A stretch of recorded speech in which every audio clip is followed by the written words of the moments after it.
శ్రీమాత్రే నమః. శ్రీ గురుభ్యో నమః. తదుపరి సింహరాశి.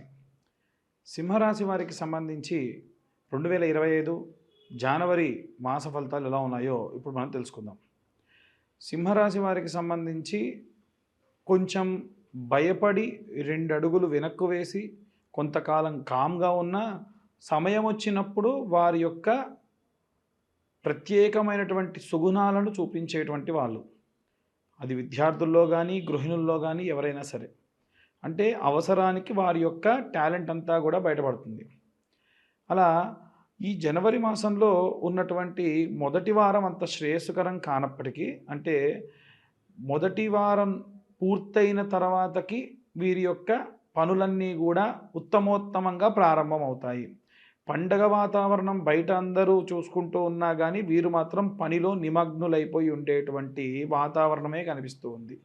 ఉదాహరణకు చెప్పాలి అని అంటే, విద్యార్థుల విషయంలో అందరూ ఆడుకుంటుంటే వీరు మాత్రం చదువుకోవడం కానీ, ఏదైనా రాసుకోవడం కానీ, ఏదైనా సరే ఒక పని గురించి కూర్చొని చేయడం కానీ, ఏదైనా కొత్త విద్య నేర్చుకోవడం కానీ చేస్తూ ఉంటారు. అలాగే గృహిణుల విషయానికి వస్తే అందరిలాగా కాకుండా కాస్త ప్రత్యేకమైనటువంటి ఏమైనా వంట వార్పు చేయాలని, ఏదైనా కొత్త ప్రదేశానికి వెళ్ళాలని ఆలోచిస్తూ ఉంటారు. అలాగే ఈ యొక్క ఉద్యోగస్తుల విషయానికి వస్తే, ఉద్యోగస్తుల్లో సాధారణంగా మనం ఈ రాశి వారికి సంబంధించి బాధ్యతలన్నీ మీదేసుకుంటూ ఉంటారు. ఎవరన్నా సపోజు బాగా చేయగలిగిన వ్యక్తి కూడా ఉన్నప్పటికీ ఈ పని ఎవరు చేయగలరంటే, ఇవ్వండి నేను చేసేస్తా అని మీదేసుకొని ఇబ్బంది పడేటువంటి అవకాశం కనిపిస్తూ ఉంది. దయచేసి ఎట్టి పరిస్థితుల్లో మీ పరిధి వరకు మీరు అన్ని పనులు కూడా చేసుకోవడం మంచిది. పరిధి దాటి చేసుకోవడం వల్ల విపరీతమైన స్ట్రెస్సు, మానసికమైనటువంటి ఒత్తిడి, అనుకోని ఆందోళన, పడుకున్నప్పుడు కూడా గుండె దడ, ఇలాంటివి అధికంగా ఈ రాశి వారందరికీ కూడా, వ్యాపారస్తుల్లో, ఉద్యోగస్తుల్లో, సినీ రాజకీయ రంగాల వారికి కూడా ఇవన్నీ వచ్చేటువంటి అవకాశం. అంటే బయటికి చెప్పుకోలేరు. ఆ ఒక సందర్భంలో మాత్రమే ఆరోగ్యం మీద ఎఫెక్ట్ ఇస్తూ ఉంటుందన్నమాట. అలా వ్యాపారస్తుల విషయంలో కూడా ఏంటంటే, వ్యాపారం అంటే అన్ని రకాల వ్యాపారాలు మనం చేయొచ్చు, మనం వ్యాపారం చేసి లాభం పొందడం వరకే మన పని అని కొంతమంది వ్యాపారం బాగా అధికంగా ఏ వస్తువైనా సరే ముందుకు తీసుకెళ్ళి వ్యాపారం చేద్దాం అనుకుంటూ ఉంటారు. కొంతమందికి కొన్ని వ్యాపారాలు మాత్రమే వచ్చేస్తాయి. ఉదాహరణకు మీ జాతకంలో కుజుడు, శని బాగున్నాడు అనుకోండి, ఆయిల్ అండ్ ఐరన్ మీకు బాగా వచ్చొస్తుంది. అంటే ఇనుము కానీ, నూనె కానీ, అగ్నితో కానీ, ఎలక్ట్రిసిటీ కానీ వచ్చొస్తుంది. ఇవి కాకుండా మీకు కానీ జాతకరీత్యా శని బాగా లేడు, కుజుడు బాగా లేడు, బుధుడు అద్భుతంగా ఉన్నాడు జాతకరీత్యా, సూర్యుడు అనుకూలంగా ఉన్నాడు, ఏదైనా వ్యాపారం చేయాలి అనుకోండి, ఏజెన్సీలు మాత్రమే నడపగలరు. వస్తువులు తెచ్చి మీరు అమ్మడం కంటే కూడా మీరు ఏజెన్సీ పెట్టుకొని అమ్మేవాళ్ళు తెచ్చి ఇక్కడ పెడతారు, కొనేవాళ్ళు వచ్చి కొనుక్కుంటారు, మీ మార్జిన్ మీరు తీసుకుంటారు. ఇలాంటివే వచ్చొస్తాయి. కాబట్టి జాతకరీత్యా అనుకూలంగా లేని వ్యాపారాలు ఎట్టి పరిస్థితుల్లో చేయొద్దు. అలాగే ఎవరైనా సరే సినీ రాజకీయ రంగాల వారికి సంబంధించిన విషయంలో కూడా ఏంటంటే దూకుడుతనం అధికంగా ఉంటుందండి. ఎలా అంటే, ఒక మనిషి ఒక మాట అనగానే దాంట్లో ఉన్న తప్పర్థమే వెతికి వారిని తిట్టడము, వారిని దూషించడము, మీకున్నటువంటి పవర్ని చూయించడం, అధికారాన్ని చూయించడం. కానీ వన్ ఫైన్ డే మీకు తెలుస్తుంది అతను అన్న ఉద్దేశం వేరు, మీతో మాట్లాడిన విధానం వేరు అని. కాబట్టి తొందరపడి నిర్ణయాలు తీసుకోవడం అంత మంచిది కాదు.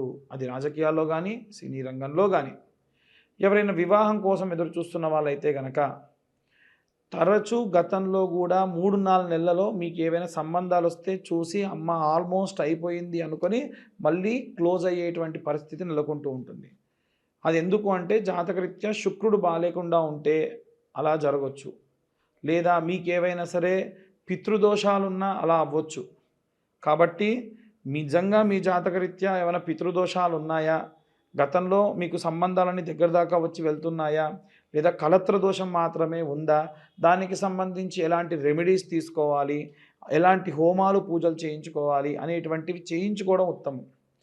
అలాగే ఎవరైనా సరే కోర్టు వ్యవహారాల్లో కానీ, అలాగే ఎవరైనా గృహ నిర్మాణ రంగంలో కానీ, భూమి క్రయ విక్రయ సంబంధితమైనటువంటి విషయాల్లో కూడా చూసుకున్నట్టయితే బాగా కలిసొచ్చేటువంటి కాలమైనప్పటికీ కాస్త మీరు తీసుకునే నిర్ణయాలు తీసుకునేటప్పుడు మటుకు కాస్త జాగ్రత్తగా నిర్ణయాలు తీసుకోవాలి.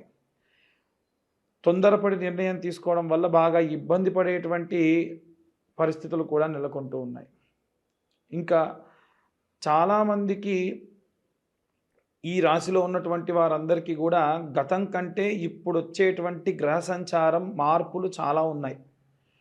కాబట్టి గోచార రీత్యా ఇప్పుడు మేము చెప్పినవన్నీ మీరు తెలుసుకోవచ్చు. నిజంగా మీ జాతకం తెలుసుకోవాలి అనుకుంటే కింద కనిపించే నెంబర్ని కాంటాక్ట్ చేసి మీ జాతకాన్ని మీరు తెలుసుకోవచ్చు పూర్తిగా. ఇక ఎవరైనా సరే సినీ రాజకీయ రంగాల వారు కానీ, గృహిణులు కానీ, అన్ని వర్గాల వారు ఎలాంటి రెమెడీస్ పాటించాలో ఇప్పుడు మనం తెలుసుకుందాం.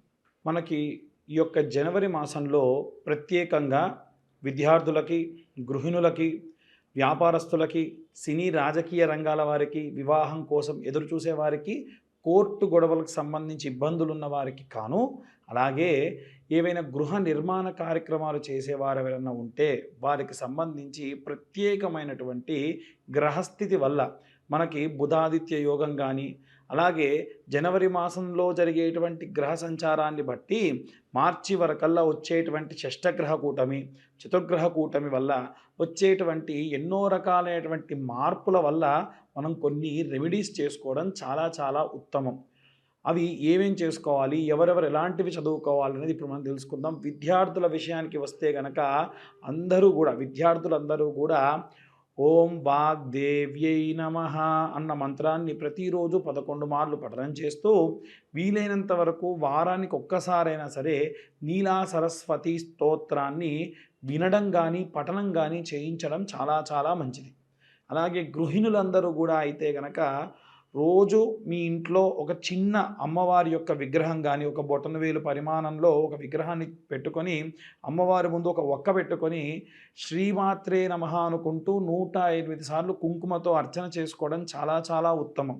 అలాగే ఎవరైనా ఉద్యోగస్తులు కానీ, వ్యాపారస్తులు కానీ ఇప్పుడు నేను చెప్పేటువంటి ఈ మంత్రాన్ని పఠనం చేయడం చాలా చాలా శ్రేయస్సుకరం. ఆ మంత్రం ఏమిటి అంటే ఓం క్లీం కృష్ణాయ వాసుదేవాయ హరయే పరమాత్మనే ప్రణతక్లేశనాశాయ గోవిందాయ నమో నమః. ఈ మంత్రాన్ని ఈ యొక్క ఇంట్లో ఉన్న వారందరూ కూడా ఎవరైతే వ్యాపారంలో ఉన్నటువంటి వారు ప్రత్యేకంగా చేయడం మంచిది. అలాగే మీ వ్యాపార స్థలం దగ్గర ప్రతిరోజు సాయంత్ర సమయంలో ఐటీలో ఉండేటువంటి వ్యాపారస్తులు ఉంటారు, పెద్ద పెద్ద ఎంఎన్సీలో ఉండేటువంటి వ్యాపారస్తులు కూడా ఉంటారు. నేను చెప్పేటువంటిది అన్ని వర్గాల వ్యాపారస్తులకి కూడా అనేటువంటిది బాగా గమనించాలి. ఇందాక చెప్పిన ఉద్యోగస్తులకు కూడా ఒక పచారీ కొట్లో పనిచేసే ఉద్యోగస్తుడు ఉంటాడు, అలాగే ఒక ఎంఎన్సీ కంపెనీలో పనిచేసేటువంటి ఉద్యోగస్తుడు ఉంటాడు. అందరికీ కలిపి చెప్పినటువంటి మంత్రం అది. అయితే ఈ వ్యాపారస్తులు ప్రత్యేకంగా ఏం చేయాలి అంటే ప్రతిరోజు వ్యాపార స్థలంలో సాయంత్ర సమయంలో కాస్త ధూపం వెలిగించి అమ్మవారికి సంబంధించినటువంటిది ఏదో ఒక మహాలక్ష్మీదేవికి కానీ లేదా అమ్మవారికి సంబంధించినటువంటి మంత్రపఠనం చేయడం చాలా చాలా మంచిది. ఒకటి. రెండవది ఏమిటి అంటే మీరు వ్యాపార స్థలాన్ని బంద్ చేసి వెళ్ళేప్పుడు ఒక పేపర్ తీసుకొని కుడివైపు 3 సార్లు ఎడంవైపు ఒకసారి తిప్పి అక్కడ పడేసి వెనక్కి తిరిగి చూడకుండా వెళ్ళిపోవడం చాలా చాలా ఉత్తమం. మనం మార్వాడీస్ని కానీ జైష్వాల్స్ని కానీ చూసుకున్నట్టయితే వారి వ్యాపార స్థలం దగ్గర ఇలా చేస్తారు. ఎందుకంటే మన వ్యాపార స్థలం దగ్గరికి ఎంతోమంది వచ్చేటువంటి వాళ్ళు శౌచముతోని మైలతోని అంట్లతోని వస్తారు. కాబట్టి అవేవి రాకుండా ఉండాలి, అవేవి మీకు అంటకుండా ఉండాలి అంటే ఈ రెమెడీ చేయడం మంచిది. అలాగే వ్యాపార స్థలం దగ్గర కౌంటర్లో ఒక పటికని ఉప్పులో పోసి గాజు పాత్రలో ఉప్పు పోసి పెట్టుకోవడం మంచిది. నిమ్మకాయని గాజులో వేయడం వల్ల అది తేలితే మంచిది, మునిగిపోతే అంత శ్రేయస్కరం కాదు. అలాగే మీరు క్లీనింగ్ చేసేటప్పుడు కొంచెం ఉప్పు పసుపు వేసిన నీళ్ళతోని క్లీన్ చేయించడం వల్ల కూడా సకల గాలి ధూళి యంత్ర మంత్రాల వల్ల వచ్చినటువంటి దోషాలు కూడా పోతాయి. ఇక ప్రత్యేకంగా సినీ రాజకీయ రంగాల వారు కానీ ఎవరైనా సరే కోర్టుల్లో పనిచేసి కోర్టు కేసులతో తిరిగేటువంటి వాళ్ళు పబ్లిక్ పోర్టల్లో బాగా ఉంటారు. కాబట్టి మనకు దుర్గా కవచము అనేటువంటి కవచం ఉంటుంది. ఈ దుర్గా కవచం ఎలా ఉంటుందంటే శృణోదేవి ప్రవక్ష్యామి కవచం సర్వసిద్ధిదం పఠిత్వా పాఠయిత్వా చ నరోముశ్చేత సంకటాత్ ఇలా ప్రారంభమవుతుంది. అమ్మవారికి సంబంధించి 8 శ్లోకాలు ఉంటాయి. ప్రతిరోజు అది చదువుకోండి. ఎందుకంటే పబ్లిక్ పోర్టల్‌లో తిరిగేటువంటి వాళ్ళకి ఎంతో దిష్టి తగులుతుంది. అది పోవాలి అంటే ఈ మంత్రాన్ని చదువుకోవడం చాలా మంచిది. ఇక ప్రత్యేకంగా ఏవైనా సరే ఒక పఠనాన్ని, ఒక మంత్రాన్ని మనం జపంగా చేయడం మంచిది అనుకుంటే ఎలా అనుకుంటే, ప్రతిరోజు అసుర సంధ్యా సమయంలో పంచాక్షరి మంత్రం అంటే ఓం నమః శివాయ అనే మంత్రాన్ని పఠనం చేయడం చాలా చాలా శ్రేయస్కరం.